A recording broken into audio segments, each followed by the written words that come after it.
వంకాయలు బెండకాయలు బెండకాయలు ఉల్లిపాయలు ఉల్లిపాయలు వంకాయలు బెండకాయలు.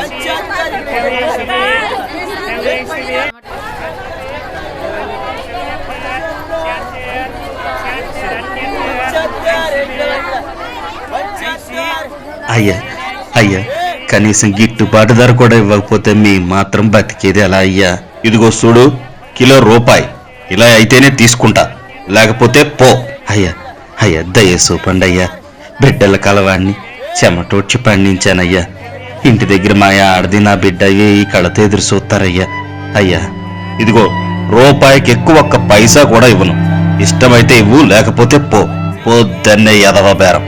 అయ్యో దేవుడా.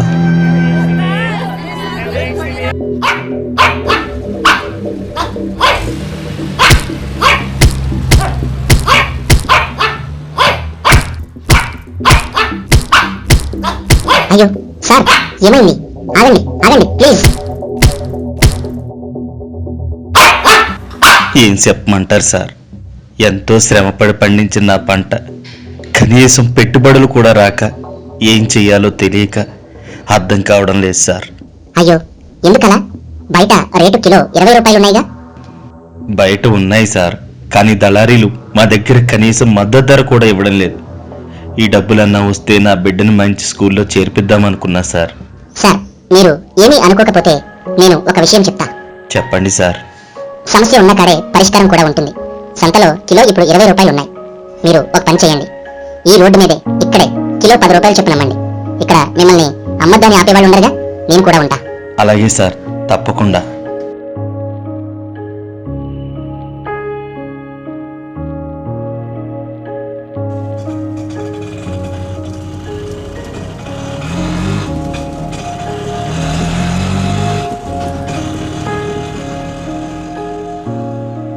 బాబు, నాకు 1 కిలో టమాటా ఇవ్వు.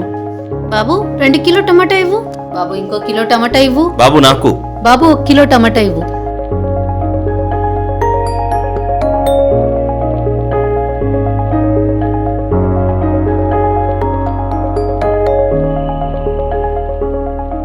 సార్, దేవుడిలా వచ్చి నన్ను ఆదుకున్నారు. చూడండి బ్రదర్, దేవుడు కాదు, మనం ఏదైనా సమస్య వచ్చినప్పుడు కొంచెం కంగారు పడకుండా ఒక్క నిమిషం ఎలా బయటపడాలో అని ఆలోచిస్తే అన్నింటికీ సమాధానం ఉంటుంది.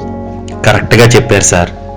సార్, ఈ ఆనంద సమయంలో మా ఇంటికి వచ్చి భోజనం చేసి వెళ్ళండి సార్. తప్పకుండా. విజయ, విజయ, అమ్మా స్వప్న. నానా. ఏంటండి ఇంత ఆలస్యమైంది? విజయ, అసలు ఏం జరిగిందంటే,